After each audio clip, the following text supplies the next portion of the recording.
Hello, everybody. This is Jennifer Schaus coming to you live from Washington, D.C., and welcome to our Federal Government Contracting Webinar Wednesday series.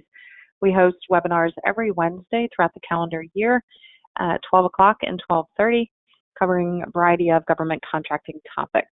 All of our webinars are complimentary. They're recorded. You can find the recordings and the full schedule on our website. And all the recordings are on the website and on the YouTube channel. In the interest of time, we do not take questions, but you'll have Alex's contact information at the end of the presentation. It's on the last slide. So if you have questions about today's topic, which is 5 tips for training proposal managers, you can contact her directly for assistance. A little bit about us. We help companies with GSA schedules. That includes getting onto the schedule, making modifications, helping with audits, renewals, and everything associated with GSA schedules. Also, some of the certifications, 8A, post-award contract administration, sales, marketing, business development. We work with companies of all shapes and sizes, but typically our sweet spot would be the mid to large size businesses. You can find more about our services on our website. Our next class is coming up in August. It's a Tuesday. It's the Intro to GSA Schedules. It's a half-a-day seminar in Northern Virginia. The link to register is on our website under the events section. You can advertise with us. We send out a newsletter every Monday. It reaches 15,000 plus government contracting subscribers. You contact Mallory Flowers for more information about pricing. Today's webinar is sponsored by AccuTrack Services. They are a government contractor checking the boxes on 8A and women-owned small business, obviously providing accounting services, and they also help government contractors with anything from DCAA audits to time tracking and payroll, as well as accounting policies and systems. So contact the folks at AccuTrack for help with your accounting services. Their website's listed there in the bottom right corner, accutrack.biz. And today we are lucky to have Alex Suckman with us. She has about 10 years of experience in government contracting. Her firm is AIS Collaborations, and today she's going to be covering 5 tips for training proposal managers. So Alex, thanks so much for joining us, and I'll give the floor over to you now. Great. Thank you so much. And for those of you who were on the early webinar, we're going to go a lot more into detail on some of the topics covered there. Excuse me. But just a brief intro for people who were not on the other one. My business helps small and medium-sized businesses with processes and systems, helping them get organized to make operations more efficient and effective, and make sure that the way everybody is spending their day is directly aligned with the mission of the company, the broader goals. Before I started my own business, I worked for 8 years managing operations and business development for a small and quickly growing contractor.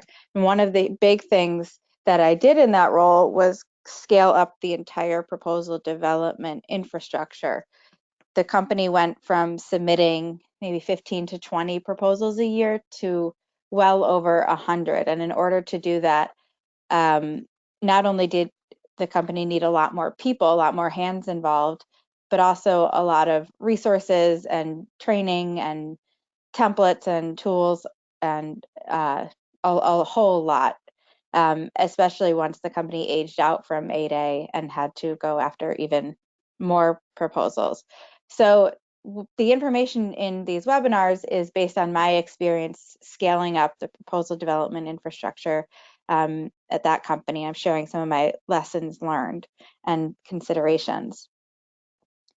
So the goal as I was scaling up was putting as many resources in place as possible to make the process more efficient and effective, make sure you have consistent quality across all proposals, making sure that each one was complete and in compliance.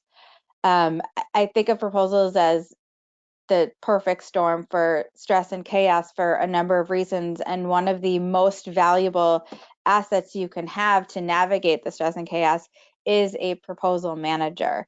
And if you think of a proposal like a mini project, the role is essentially a project manager. It's somebody who keeps track of all of the different pieces, who is doing what the deadlines are, what the requirements are, both in the initial solicitation, but also if there's modifications that come out. We've all seen the Q&A that will be released and totally change everything, and you have to scramble to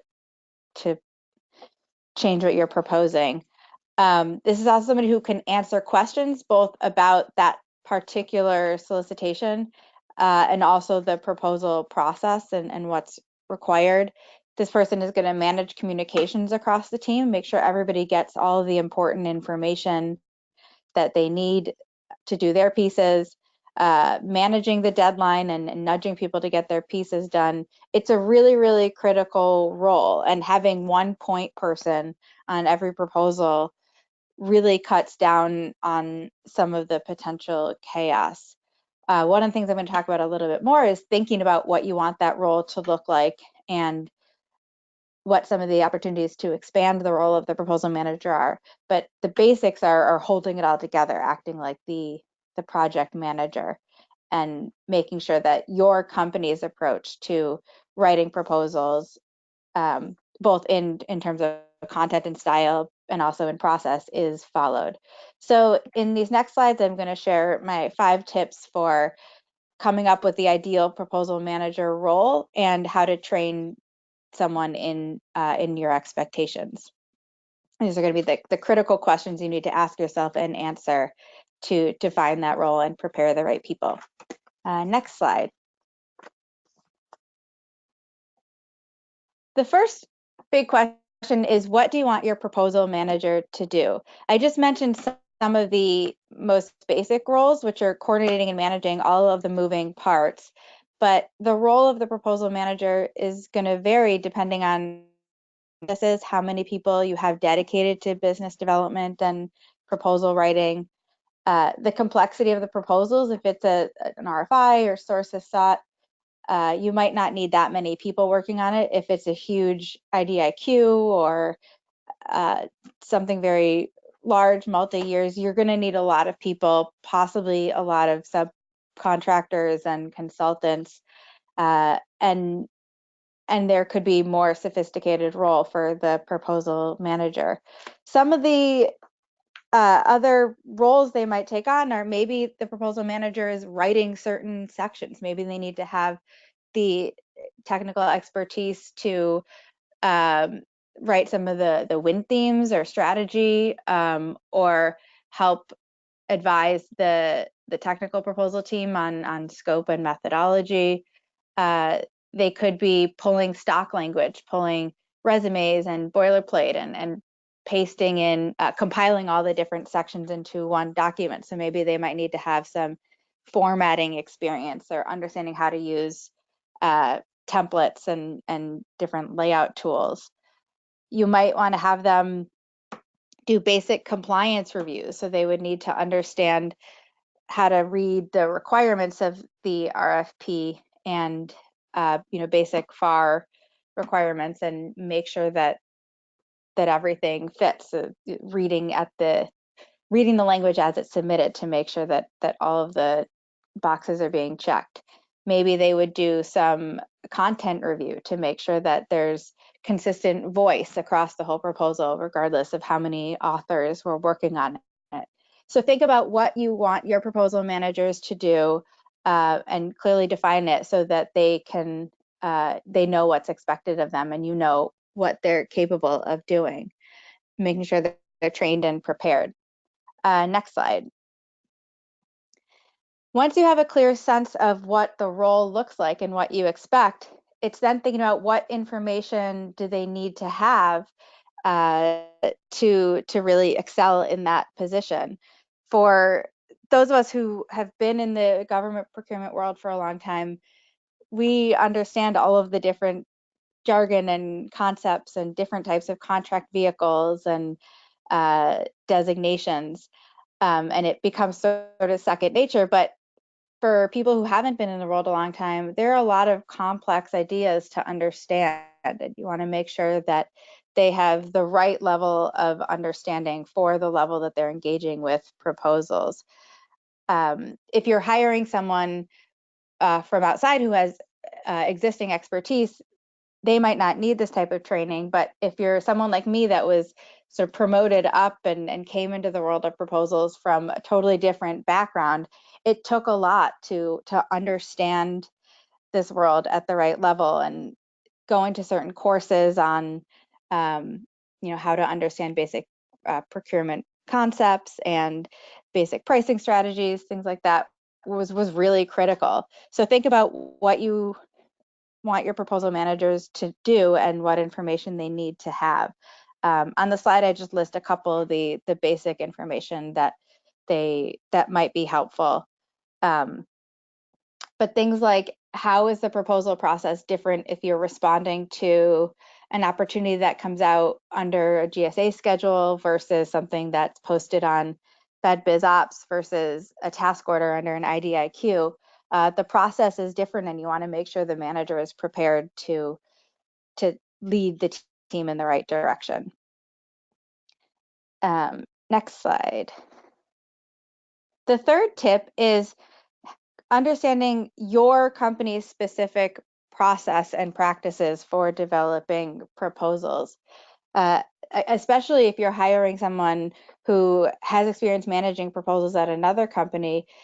The methods that you use to produce your proposals, the templates you have, or the level of reviews that you do. I know there's the Shipley method, and some companies do all the different color reviews.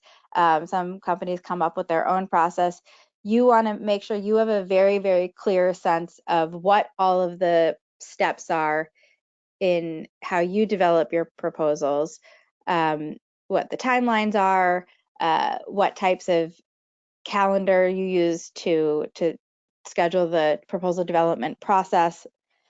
You want to make sure that you have that in place and that all of your proposal managers thoroughly understand that, and can take it next step, not just understand it, but also do the critical thinking to apply each of these ideas to each proposal and make sure that each one gets the right strategy and planning that it needs. So how do all of the different steps fit together? How many review periods do you need to schedule? How do the technical and pricing teams need to communicate to make sure that you have something consistent proposed in each volume? How are you coordinating with the different subcontractors? What's your process for that, and for sending them the requirements, but also getting the materials back from them and going back and forth if revisions are needed? Is the printing process handled if you do need to submit hard copies? How and where are versions saved? These are all the little details that you want to think through and make sure that you train your proposal manager on, so they can not only follow it, but also make sure that the rest of the proposal team is enforcing that.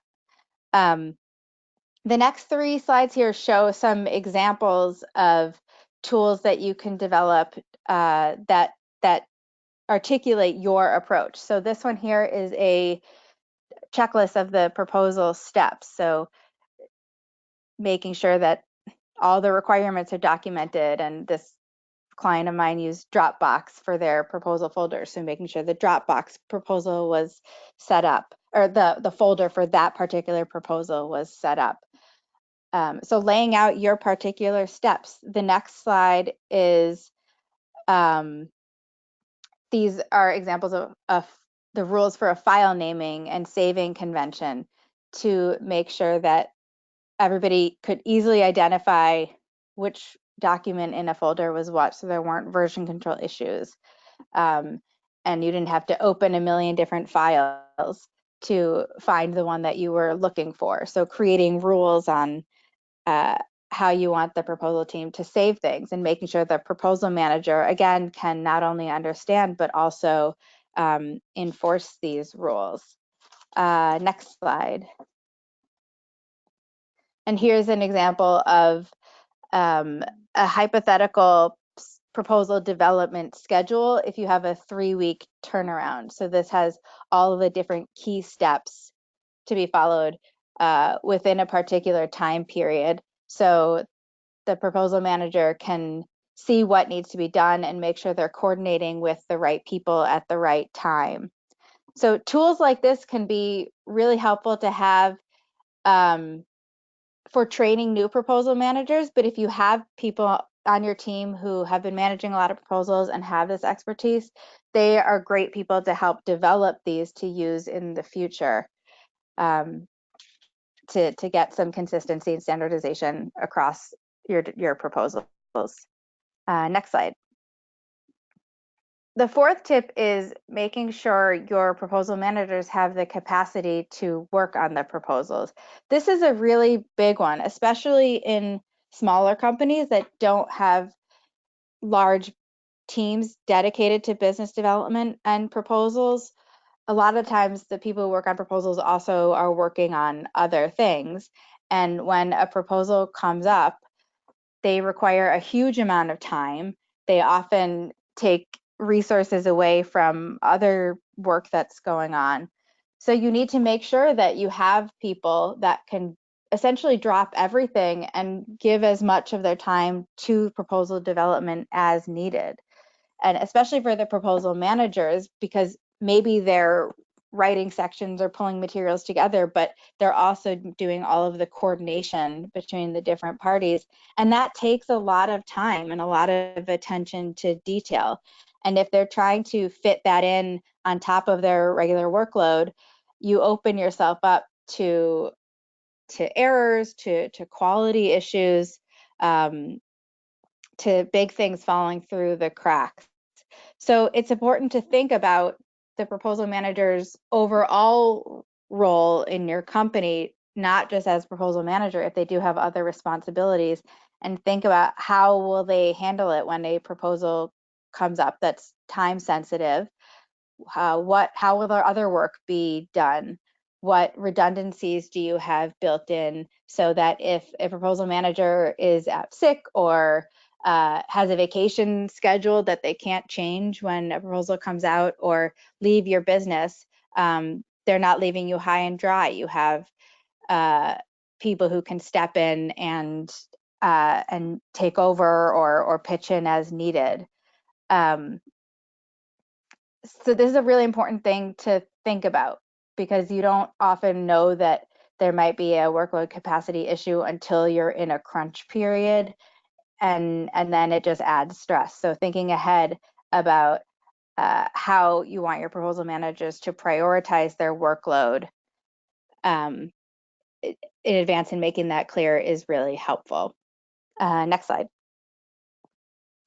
The last tip builds on that a little, and it's how many proposal managers do you need? If you're a small company, maybe you need 2. Again, you want to have more than one in case that person leaves or is out sick. Having multiple helps you weather turnover and growth. But if it's very likely that you might be working on multiple proposals at once, and you might need more than one person to lead each of them, especially if they're very large or have very, very different requirements. It could get confusing for one person to work on multiple at the same time. So you want to make sure you have the resources to attend to concurrent proposals. Again, build in the redundancy if somebody leaves, if there's going to be some turnover or unanticipated life events. If you have multiple proposal managers, they can also support each other. They can be in touch with where are there things in your process that could go better? What are some struggles that keep happening, and make continuous improvements to the process, or develop new resources or tools, or do trainings as needed to continue continue your company's pursuit of having a more streamlined and less stressful proposal process. They also can pitch in as needed if one proposal is requiring a lot more effort. These are utility players that can step in and play different roles. So it's a really important role, and it can be a lot of different things, and you want to make sure that if you have trained proposal managers, you're using them to their fullest extent. That is it for the 5 tips on training and preparing proposal managers. I'm happy to talk with you if you have questions or want to brainstorm any ideas. Here's my contact information. And I hope you found this useful. Thank you. Thanks, Alex. Thanks, everybody, for joining us today. If you've got questions, you can contact Alex directly, and we'll have the recordings up on our website and on the YouTube channel usually by tomorrow morning, tomorrow afternoon. So thanks, everybody, and check back on our website for our future webinars, and feel free to contact us if we can help you with any government contracting needs. Thanks.